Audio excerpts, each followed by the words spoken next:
Hi everyone, welcome. I am Angela Love-Zaranka, Program Director here at Lactation Education Resources. Hi, I'm Sekeita Lewis-Johnson. I am the Accredited Provider Program Director and one of the instructors, along with Angela, at LER. Thank you for joining us this afternoon or morning or night. So we're really excited that you're here today because we're going to talk about the 90 days and counting, creating a study plan for the IBLCE exam. So to provide you with a little bit of context on who Sekeita and I are and why we're speaking about this topic, well, we've both done a lot of work in lactation education, support, and clinical care for many years. Have been working in the community for over 30 years. I'm a board certified lactation consultant. I've worked in a hospital, worked in my own private practice, worked on various boards and advisory committees. How about you, Sekeita? Yeah, thanks, Angela. So I am actually a board certified in IBCLC, as well as a nurse, family nurse practitioner, birth doula. I also have education and a graduate certificate nursing education. I've been an instructor for community college as well as for LER. And so, yeah, I bring to you almost some similar experiences as Angela, also working in private practice with my community. So thank you again, Angela, for providing the outlet to share who I am and what I do. Yes, and so because we've been doing this for a minute, we want to give you a few ideas as to how you can prep for the exam, which is about 90 days from now. But first, just a little bit of housekeeping. So if you would like to ask us a question or if you'd like to make a comment, take a look here where the blue arrow is pointing. Now, if you're participating on your computer, you'll notice here right in the middle of this control panel, you'll see questions. And so you're welcome to pop a comment in there, like where you're participating today. Go ahead and give it a try and or type in a question if you've got one.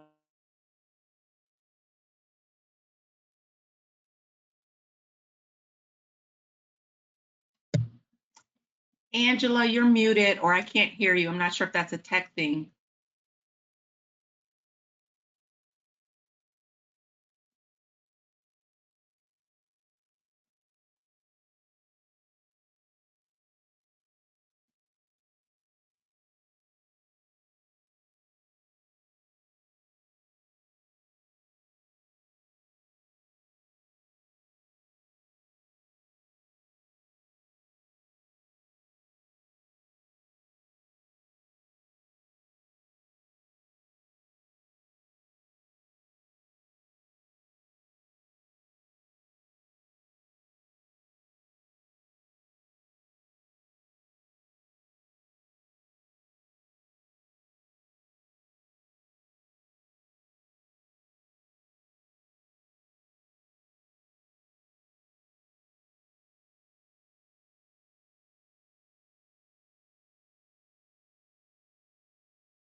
Testing, testing, mic check. If you can hear me in the audience, please let me know.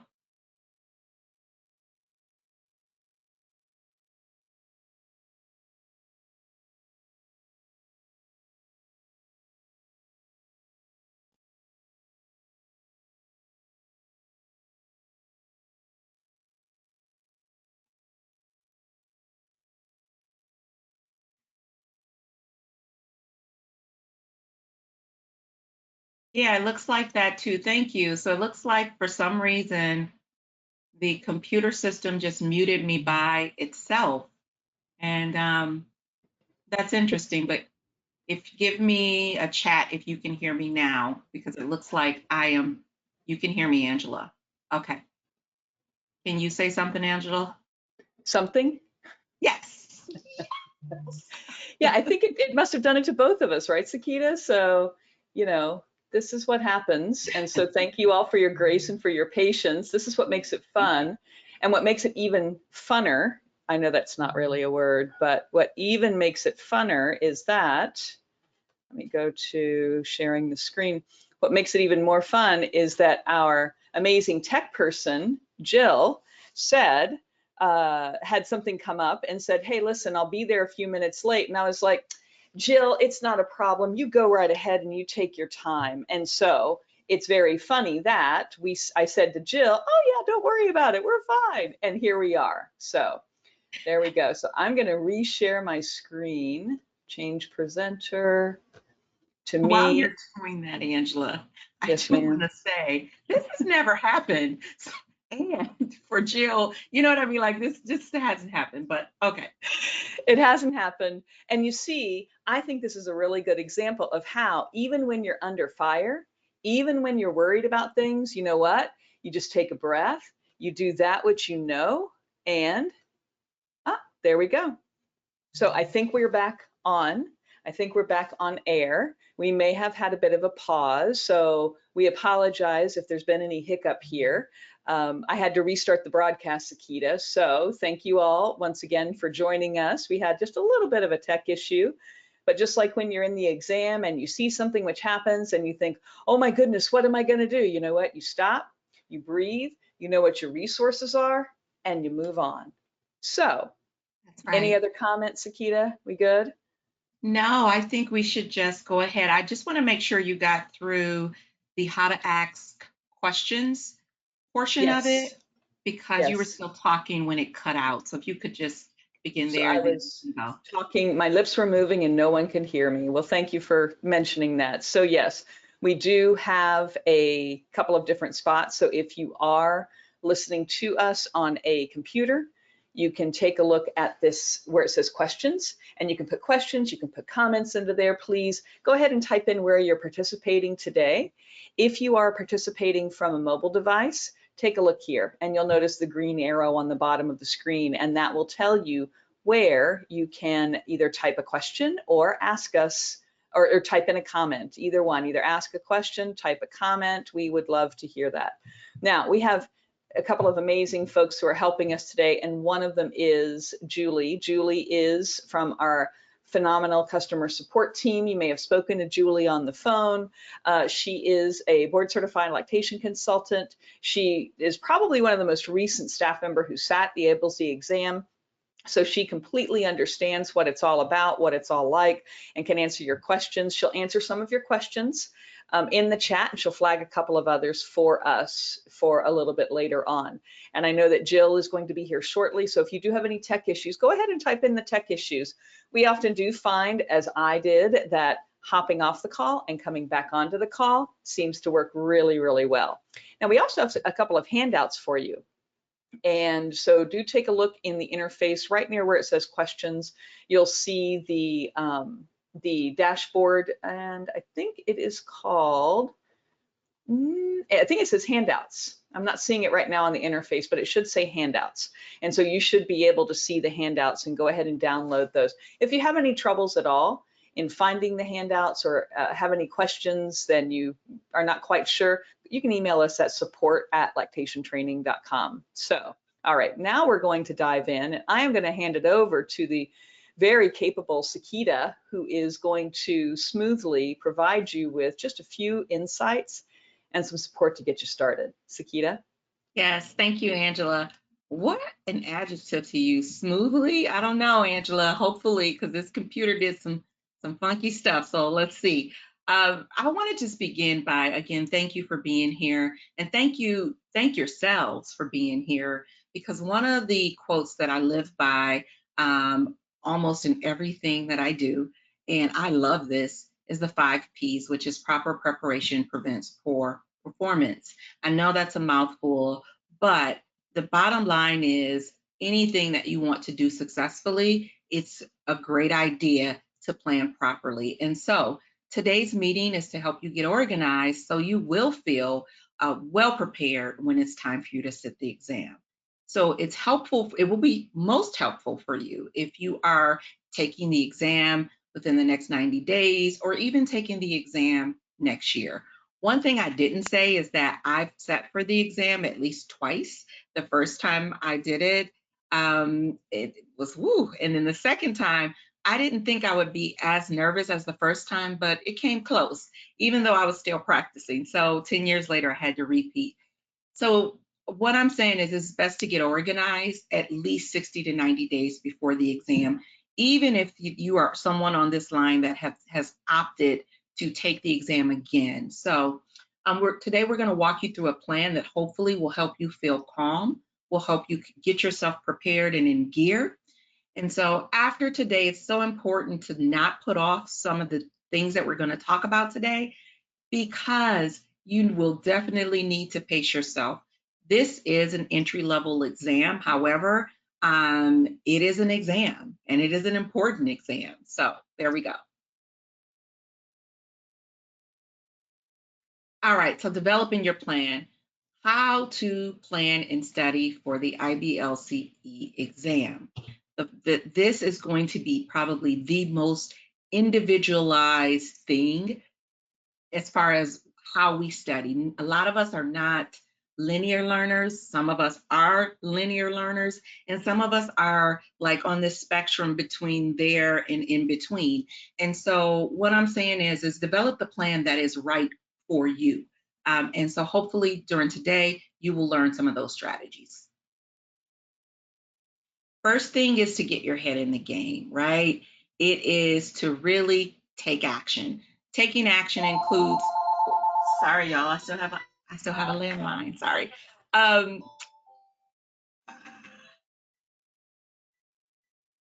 we go, sorry about that.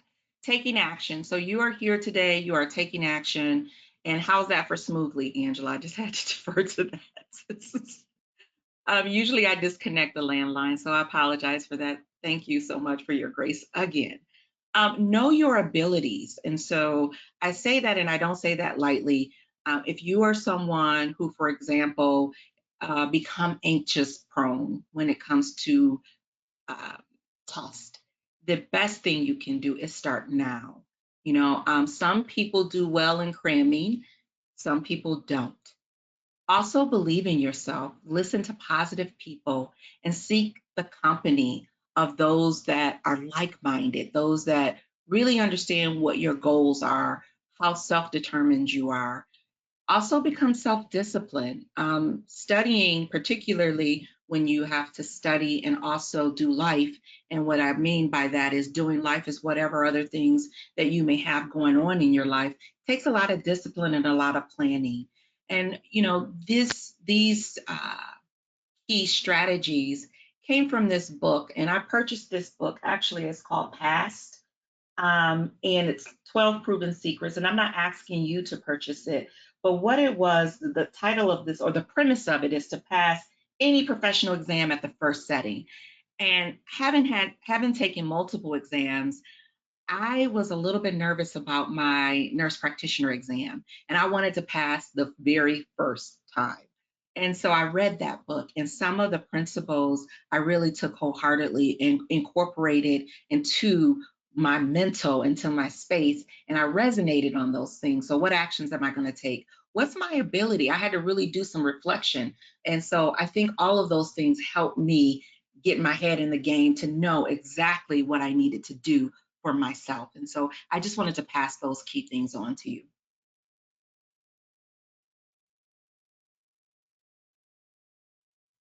So I talked about some learning methods and that different methods work for different people, but some of the methods that includes, you know, making flashcards. You know, if you took, you know, our 90-hour plus course or 95-hour course and still have access to the course, review it. You know, if you took notes from the course, review those. And I'll add to that, perhaps take some new notes. And so one of the things that I do, if I've looked at past notes and it's like, okay, I know this, I know that, I know this. Ooh, I don't remember this. Let me write this in a different note. Like, so it helps you to, in some ways, solidify the knowledge that you already have gained, but also identify areas where you may need to take a deeper dive. If you've attended any of the webinars or in-services given by lactation consultants, take a look at those as well. But one of the things I do want to say to you is, you know, the exam is a practical exam. It's an entry exam. It's not all about remembering or memorization, I should say. So you can somewhat relax a little bit about, for example, the cellular level of the cells, the mitochondria, the powerhouse, not that level of knowledge, but you do want the practical knowledge. And so you don't really want to memorize the entire core curriculum. What you want to do is you want to know the core principles of safety, of quality, of how to deliver evidence-based care. And so one of the other advice I'll add to you is that it's helpful to take that detailed content outline, look at those topics and look at them and see where it is. Again, this is another way of determining where do your opportunities for growth, where are they? And what are some ways that you've already accomplished some of the knowledge things that you need?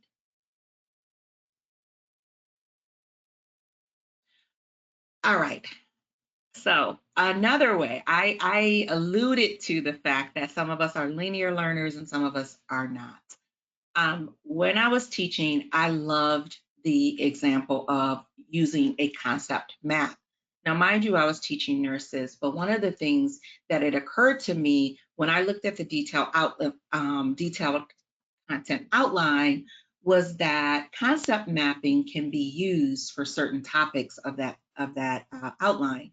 And so what I did is I created a concept, an example of a concept map. And I'm saying an example because I left some things blank and it could have gotten even busier.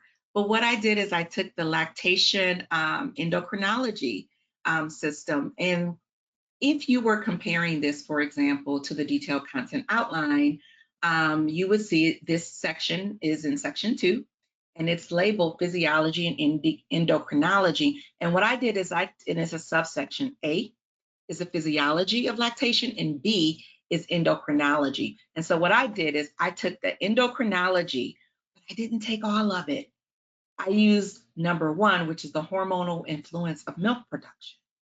So this is kind of how my vision of, not my vision, but it's a way of learning that is helpful for me when I'm dealing with certain concepts. So for example, you can see oxytocin. What does it do? It ejects milk. Where is oxytocin? What part of the brain does it come from? Posterior pituitary gland, right? I left thyroid hormones, TSH and T4, I left it blank for you to fill in if this is something that you want to do. But again, I wanted to give you an example of what a concept map can look like. And notice I said can look like. Concept maps is based on how your mind works, how you visualize learning, and what makes it most easier for you. So one of the things I could have put on this slide I noticed is dopamine. I could have also put cortisol, but again, I didn't want to make it too busy for you. I wanted to just give you an idea of what a concept map looks like and how sometimes it's one of the easiest ways of retention and information in putting it all together. And so there's that. So hopefully that helps someone. Again, I recognize that we're all different learners and have all different learning styles. All right, so how do you know what to know? For real, like that's what you're here for. And I bet everyone's like, get to the point, Sekeita. Well, it's not possible to know everything that's fair, that's really going to be on such a comprehensive, broad-based certification exam. The range of information seems virtually limitless. So what I want to say is, according to IBLCE, which is IBLCE, everything that's been published in books or journals from the past year may be included in this exam. And that's an incredible amount of knowledge. However, you do want to keep in mind, again, as I said before, this is an entry-level exam, and it's designed to separate those who will be competent novice lactation practitioner from those who will not be safe working with families. So be at ease a little bit. When I say entry level, I mean that it's not an exam designed to trick you and to give you the hardest questions ever. It is that you know basic safety principles and the core competencies that are necessary to be an entry-level practitioner. So again, the exam is very practice-oriented, which means the more practice you have, the better. If you've only been in one practice setting, consider widening your scope of practice by even perhaps attending some support groups, perhaps attending a clinic where lactation support and clinical care is offered, or an outpatient lactation clinic. Maybe you can even shadow and visit an NICU, and I'm not sure of the possibilities now. Some folks say we are post-COVID, so I don't know how restrictions are, but consider following someone or a different area of practice that maybe you have not gotten clinical skills in. So, even just a few days of observation in another setting can be extremely enlightening. All right, so your personal study. Research shows that material that's learned over a long length of time is retained better than cramming at the end. So even if you made it all through high school, college, using a last minute cram strategy, try not to do this for this exam. It's too important. In other words, get yourself organized, pull all your study materials, and those are the key effective ways to learning. What study materials you're going to be using, what study notes, what personal study notes, and also one of the things to keep in mind is I know that some of us like to type our notes. Keep in mind that as you rearrange and write your information, sometimes writing, this helps your memory work quickly to recall key points. And that is actually research-based, that when we write in our own handwriting, we retain the information faster and our recall is quicker. So you also want to put together all your textbooks and lactation course study materials. One of the things I do want to say about textbooks is don't get caught up in the varying range of things that are in the minutia of details. Sometimes when we think about ranges, sometimes books alter a little bit by what the range is. What you do, again, want to make sure is that you are providing safe, competent care. And so really, when you put your things together, create that study plan that is dedicated to your exam, to your study.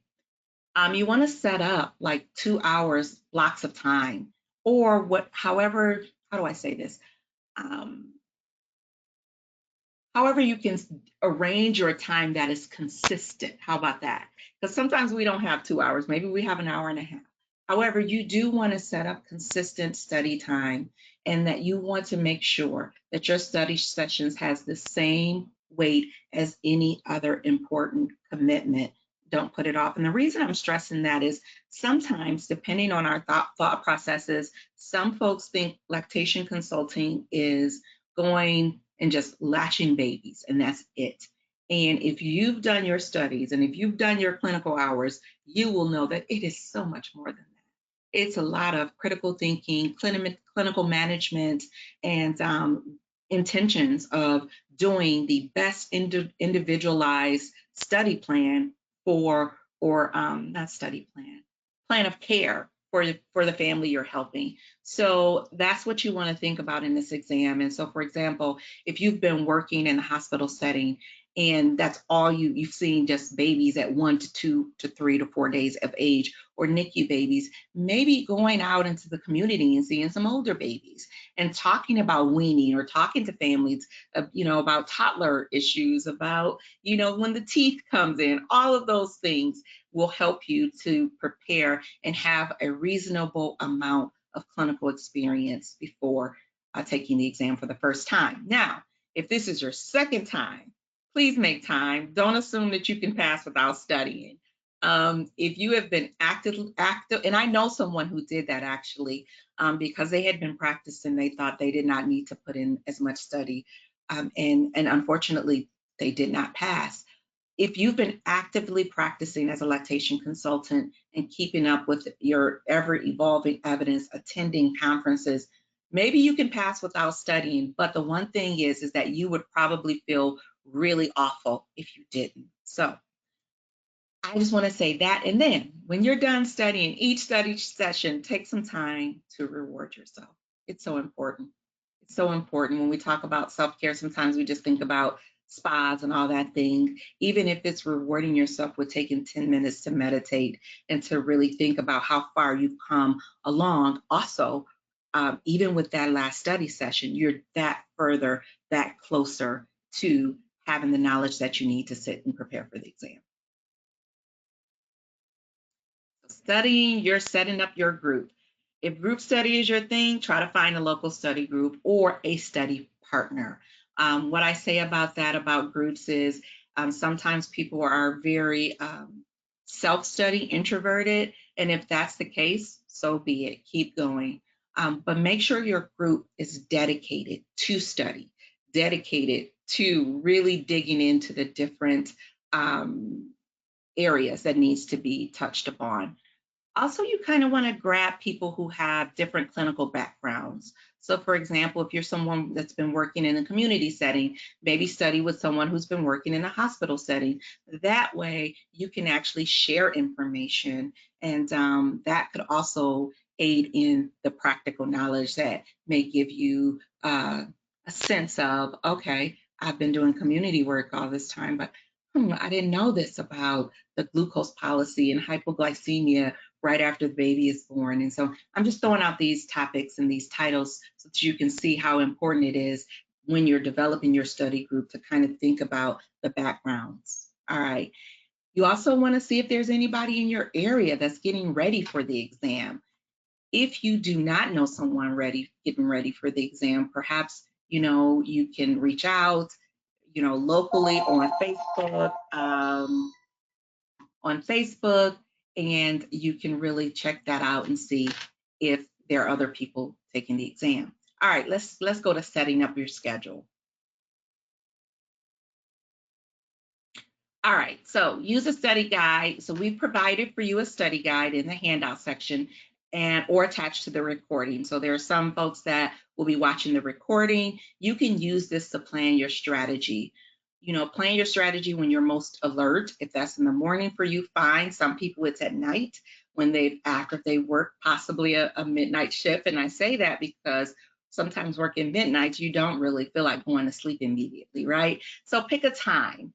Also, when you're going to be least likely to be interrupted. So if you have a family or a partner, and let them know, okay, this is the time that I'll have to be studying. All right, but pick a time when it's not like, maybe getting ready for bed for them, or the tuck-in time, and all of those key things that you want to make sure you're fitting in with your life.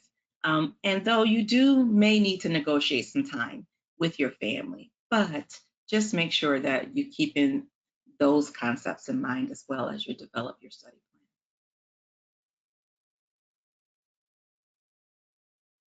plan. All right, so here is a 30-day review schedule.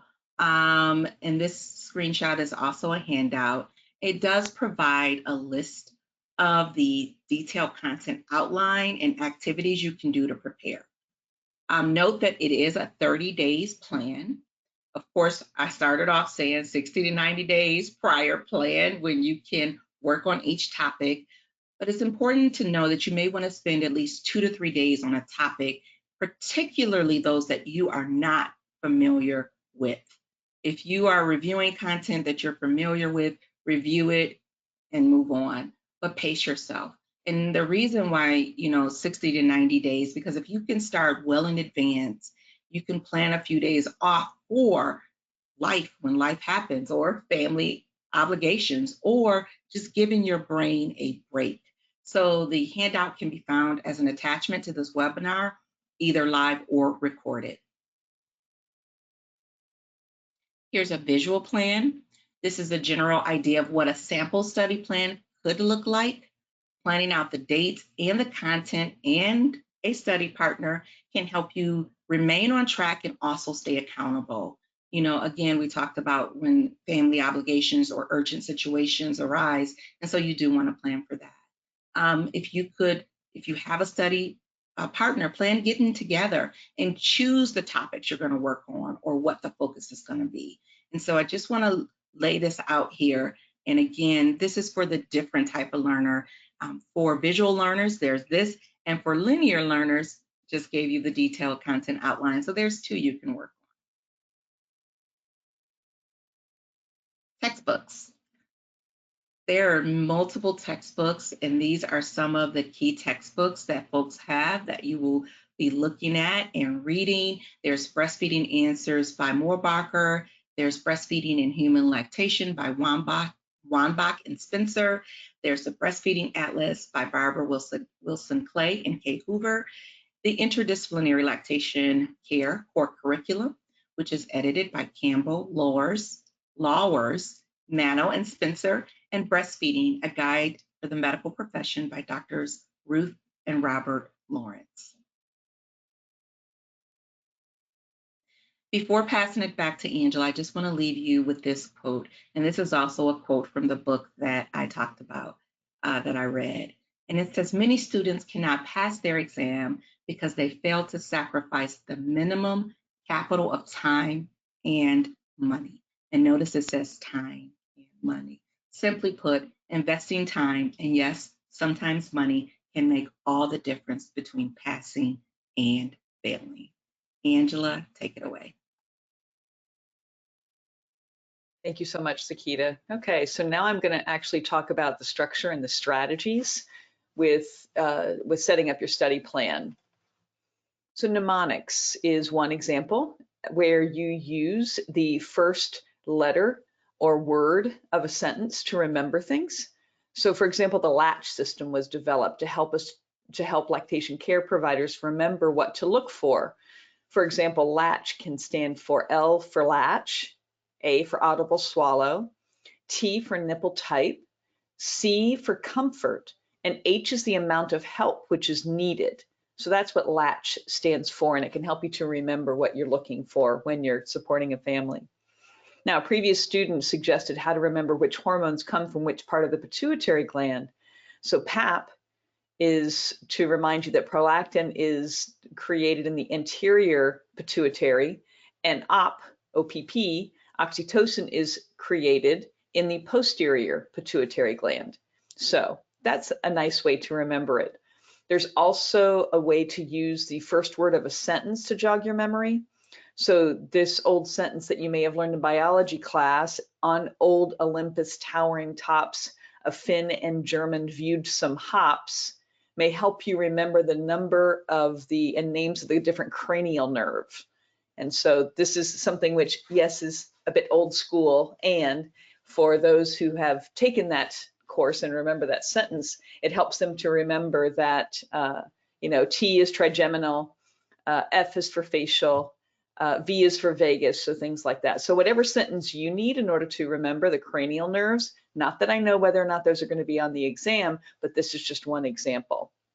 Also, it can help if you can divide things, like a large group of things, into threes.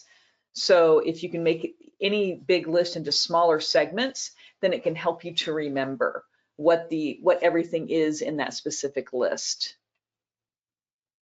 So we have a phenomenal tool called QBank. It can help you with your studies. It's over 600 practice exams and practice questions, pardon me, not exams, practice questions. And they are divided according to the detailed content outline. And so you can take different tests depending on what you need. You can practice the questions in tutor mode to learn the rationale behind the answers, or you can take it in test mode to simulate the online testing experience. So it's something which is very helpful to get you familiar with computer-based testing if you're located in a part of the world which is utilizing computer-based testing, and I would say a strong majority of the world will be taking the test on a computer. So it's nice to know what is normal, and knowing what normal weight gain is, kind of have a general sense. For example, normal infant weight gain is a ½ ounce to an ounce per day for the first 3 to 4 months. So remembering that is something which is helpful. Also, knowing the normal stages of child development, infant and child development, is helpful so that you can know things when they're abnormal. Also, it can be helpful to know what is a typical baby weigh at birth, right? What about a premature baby? And also it's helpful if you can know things in both pounds and in kilos. On the exam, they are going to list it in both the imperial as well as in the metric system. Explain yourself. So this is really nice when you have friends who don't know anything about lactation. If you can take a topic, let's say on engorgement, and if you can explain it in simple terms, then chances are, if you can explain it in simple terms to someone who doesn't know anything about it, then you know what this concept is and you know how to describe it, you know how to explain it. Therefore, it's pretty solid in your memory on all the different aspects of how to recognize engorgement, how to manage engorgement, and the different things that you can do. And so if you can do that with a friend, a kind friend, you can maybe buy them that cup of tea or something. If you can talk them through that, as well as talk them through a potential course of action, then that is something which is going to help you to say, okay, I got this. I know how to explain engorgement. I know what it is. I know what the causes are. I know what the possible treatment plans are. And so knowing that is something which can help you to check that one piece, that one topic off your list. So the exam content specifically, it does consist of 175 questions. Now, some are regular questions and some are questions related to pictures, and some are going to be case studies. So that with a case study, you're going to answer one question, they're going to present you with facts, you're going to answer one question, and then the next question is going to build upon it. Questions on the exams are often referred to as items, and so you might hear that term being used. You're going to have 4 hours to complete the exam, or 240 minutes. The whole exam is multiple choice questions. Each item is made up of a stem, or the actual question, and then there are several choices, usually 4. The stem of the item can be phrased as a question, a partial sentence, or best choice. So in this example, the stem is about the onset of copious milk production. It can be phrased as a question. What is the stage when copious milk is produced? A partial sentence. The onset of copious milk production is called, or a best choice question. What is the best description of the onset of copious milk production? They're always asking about the same concept, or they're asking the same concept, but just in different formats. And the choices in this example are lactogenesis 1, 2, 3, and 4. And yes, I do know that there is the secretory activation of lactation, galactopoiesis, as well as involution and weaning. So the terms may be a little bit different. If this is something which is news to you, take a look in your resources and see if you can find the latest information about it. Now, on multiple choice questions, it's important to read the stem and answer the question, just answer it mentally, and think about what the correct answer would be.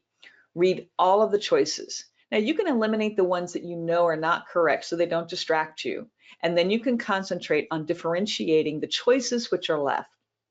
Tentatively choose the first answer on the list that seems correct to you, then compare it to the other selections to that one. Now, if there is a better answer, then select that and continue on. Maybe another answer will be even better. Do a final check to ensure you've read the question right. If you don't find one that you think is correct, read the stem again, carefully, to make sure you understood. The perfect answer may not be one of the choices, so choose the best one. And if you're not sure, just venture a guess. Note that all of the information is in the stem. It's probably there for a reason. The distractors are in the possible answers, not the stem. Watch for words that change the meaning of what came before. Words such as but, however, although, even though, while, despite, in spite of, or regardless of. Watch the context of the question. The answer could be right, but not correct for that situation. So it's important to take a look at the context of the question. Now, choices are going to fall into three categories: sophisticated distractors and unsophisticated distractors. An unsophisticated distractor is something that's easy, that you might know anyway, or something that's obviously wrong. And then there, of course, is the correct answer. So there's going to be three choices to eliminate, and then you're going to find the correct answer. Now, Sekeita, what do you want to talk about now, or what can you contribute about first impressions?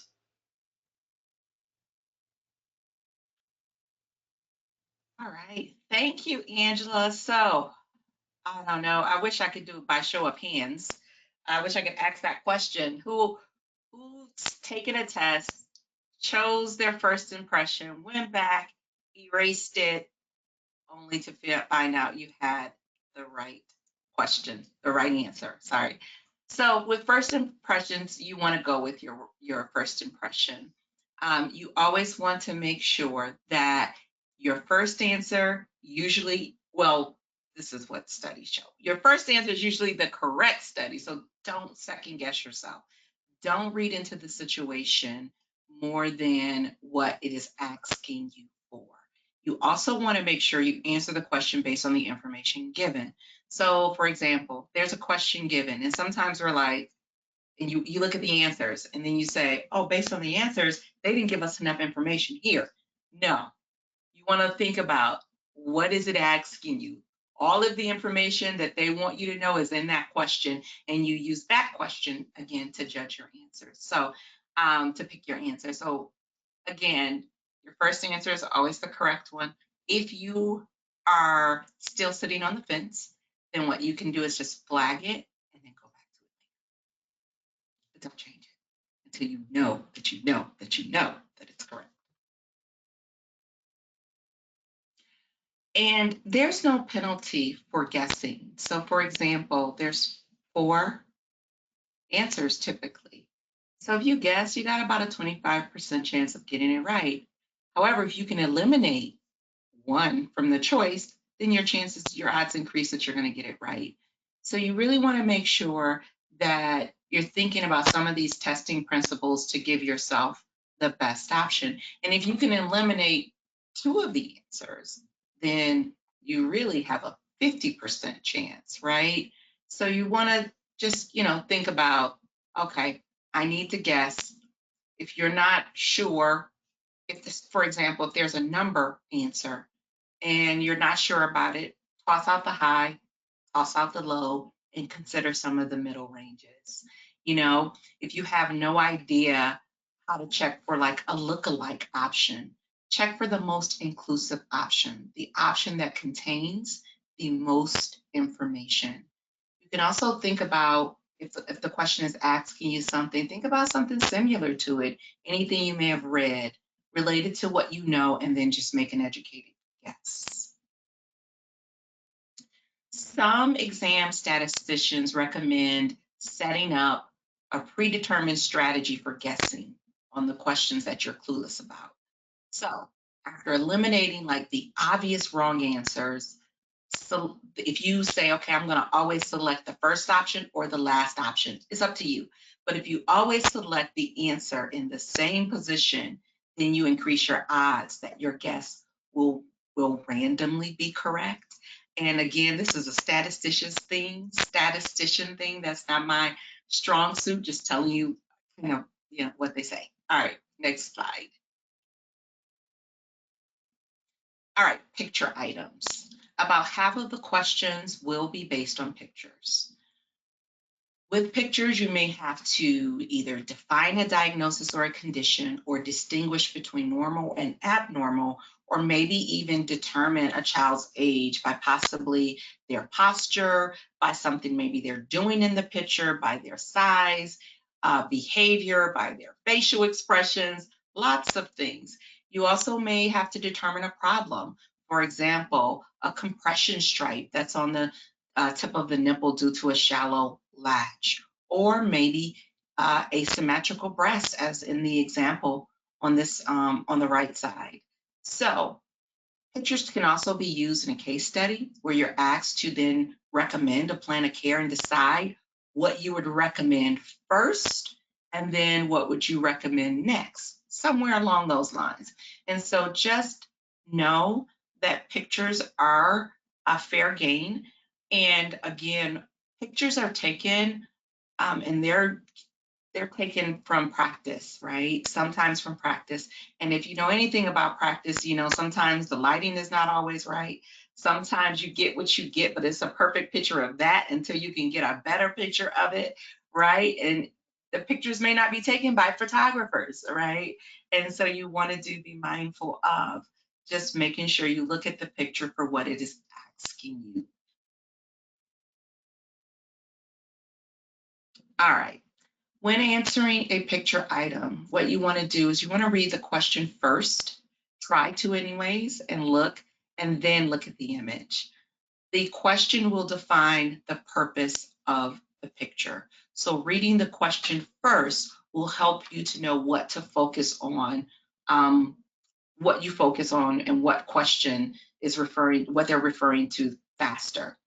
If the answer is not immediately obvious to you, visually divide the picture into quadrants, so like up and across, and look at each quadrant. Look at it closely. Images may not be as obvious as the picture on the top, which you could tell looks like a raging massive mastitis, right? A more likely image is the redness seen just under the nipple and the image at the bottom. It's a little more subtle. So read the question first, look at the picture, read the question again, and then look at the image one more time to choose the right answer.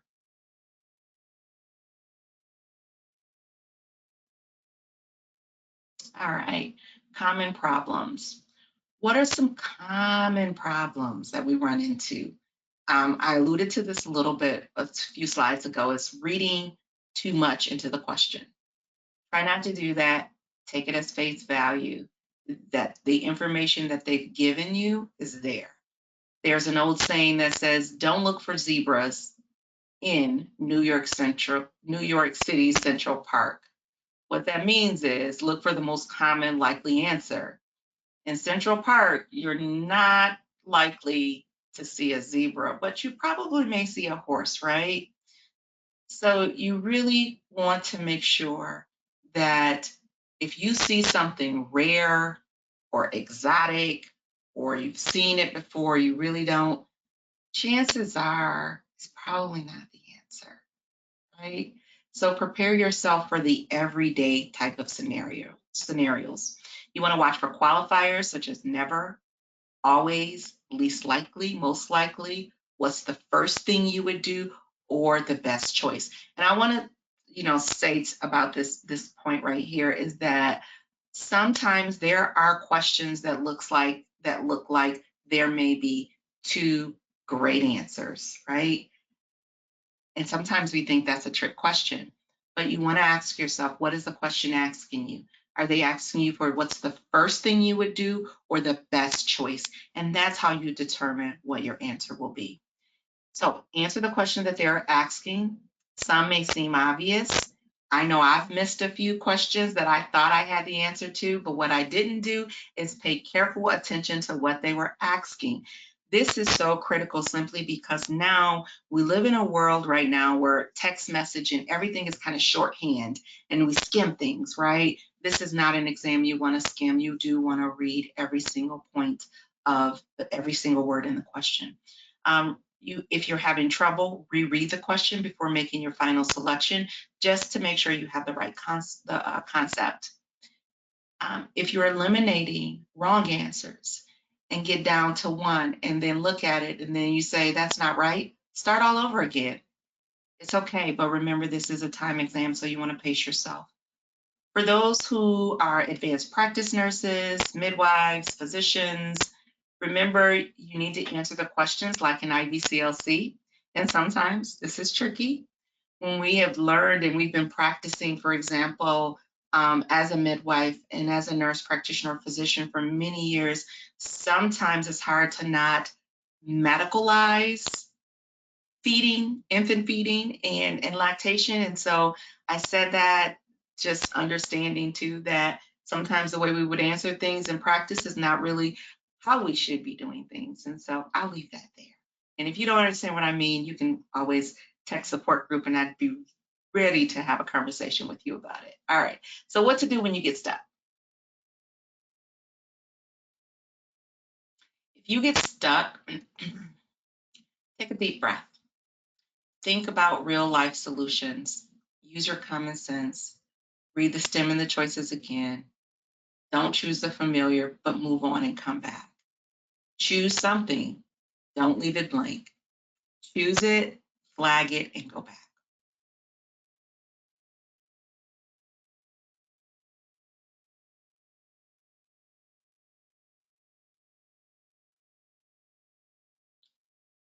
All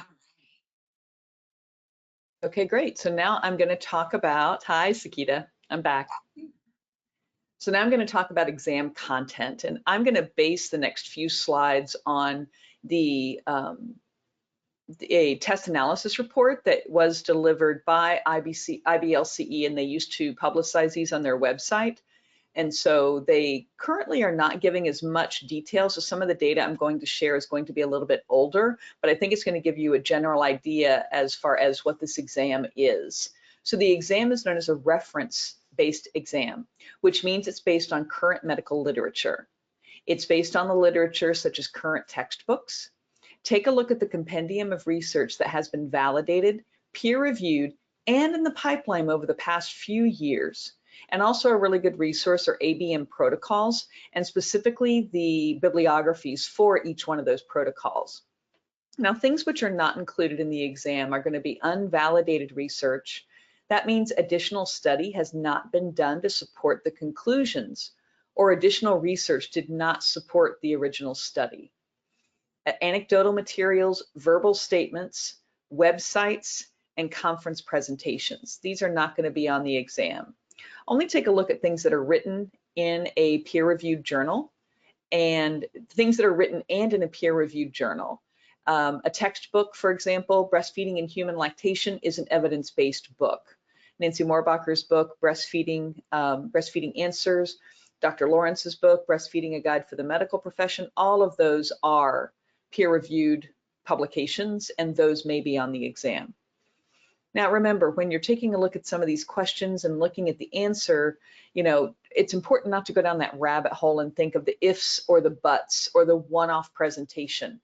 If you hear yourself say, well, I heard of a case where you're going down a rabbit hole. And so when you're actually looking at the exam and you're looking at the question and the different choices there, you know, do consider that if you're going to an if or a but, then chances are you're trying to convince yourself of what the right answer couldn't possibly be.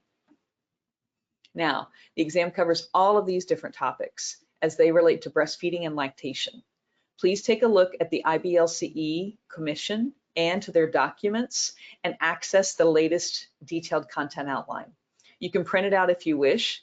Now, I've known groups of candidates in the past who will create a Google Doc and have others, everyone can sort of add relevant content in different aspects of the outline. And one of the previous LER groups, they started this Google Doc and they posted it to the discussion. They gave everybody access, and the relevant facts just kept populating into different areas of the detailed content outline. And I ran into someone at a conference, you know, just a few days prior to them taking the exam, and they had printed it and put it in their conference bag to review it during the downtimes at a conference. You know, talk about using your time efficiently. They were definitely engaged in that. So now here is this information from the previous IBLCE test analysis report. And so you'll take a look here at the 2019 data, and you can see how well people do by cohort. So the people who are taking the exam in April of 2019 and they took it for the first time, 83% of them passed. If you take a look at October and people who took it for the first time, 68% of people passed. So note that this is skewed in that the people who take the exam in April of this year, it was April, but people who took the exam in April, it's only presented in English. The October administration of the exam, it was taken with people who are taking it in different languages. And also take a look at different aspects of this data. You can take a look at those people who did recertification by exam. Those are people who've probably done it, at least taken that exam at least once or twice or 3 or 4 or 5 times. Those people, look at how well they score, right? They scored 95%, 93%, so they did very well. And so even if you take a look at the bottom line, all administrations for those who were taking it for the first time, those people who had lapsed, they were sitting, recertifying by exam. In the April administration, 81% passed, and in the October administration, 72% passed. So indeed, a strong majority of people pass this exam. Now, in analyzing the exam results from all candidates from 2 consecutive years, you can see how these topics which topics gave the most difficulty. So look at those topics which scored below 75%. These are immunology and infectious disease and growth parameters and developmental milestones. So there was a slight shift in pathology, which dropped a bit. Pharmacology and toxicology improved. Psychology, sociology, anthropology declined a bit, and interpretation of research improved.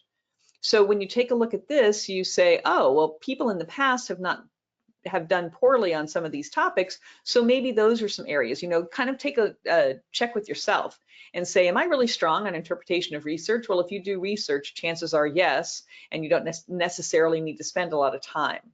But if it is something where you say, oh, wow, I'm really completely unfamiliar with research, then that is definitely an area where you want to focus your attention. Also see here that the number of items for each discipline are listed here. And so for example, techniques, you'll see in 2014, there were 31 questions on the exam that discussed techniques. However, in 2015, there were only 18 items. So IBLCE has a range of the number of items which they will present in each area of the detailed content outline. And so some of them are going to be weighted more heavily than others. So they will decide from year to year, and it's not something which they publicize, but they do decide the number of items in each discipline on an annual basis. So the exam also covers all of these chronological periods from preconception to toddler, with the majority of the questions clustered in the early newborn time frame. So remember what Sekeita said, if you're really familiar with the first 3 days, if you work in a hospital setting, and if you're working with, healthy term newborns, then that is something that's going to shape what you know already. And so finding those things that go on either side of that, either preconception, during the perinatal period, anytime in the postpartum period, older baby, if there's something that you don't know in those different time frames, it may be helpful to you to pass the exam if you can study those different things now. So here are the different test scores for the chronological stages. While you can see that there are some areas of improvement, for example, with the 15 to 28 day group, and there is a bit of a decline in the prenatal setting, it appears that candidates are very good at the first few days, but they seem to have more difficulty with older babies. So find or ask for pictures of babies at stages you do not currently work with. There's a Stanford library, check out the CDC. Also, the Breastfeeding Atlas is a great resource, and kind of quiz yourself. If you're not experienced with older babies, with permission, possibly you could go to a lactation support meeting to observe and listen to what these parents are talking about in those different support groups, and listen to the knowledge in the room, listen to the other parents who may have faced similar issues and were able to overcome them. What were some of the things that they did in order to help them to get past that one stage? So this picture, it's a bit extreme. Don't panic. You may be asking yourself, what should I know that I don't know that might be on the exam, but I don't know? You will be prepared. Believe in yourself. Haven't the families that you've worked with so far benefited from your information and your support? As Sekeita's talking about, pace yourself, take your vocabulary words with you wherever you go, use little pockets of unexpected time to study. It's important for you to watch for signs of excessive stress. Symptoms can include mental, social, and physical problems. Mental stress can show up as being forgetful, confused, agitated, or spacey. Social stress can show up as being irritable, argumentative, or withdrawn. Stress can show up in physical problems such as cold sores, bladder infections, eczema, GI upset, or even just catching a cold. Do what works best for you to reduce that stress. So, Sekeita, we're done with what we wanted to cover today. I'm curious, are there any questions in the interface? Or I think Julie has answered all of them. So I think we are doing well so far. Yes? Yes, but this is the first time where I don't see any questions, to be honest with you. And I'm wondering if that's just another tech glitch. And so I don't want to speak on that. I do, though, Angela, what occurred to me is something that I heard another student say about prepping and what helped them. And I was like, whoa, I would have never thought about that.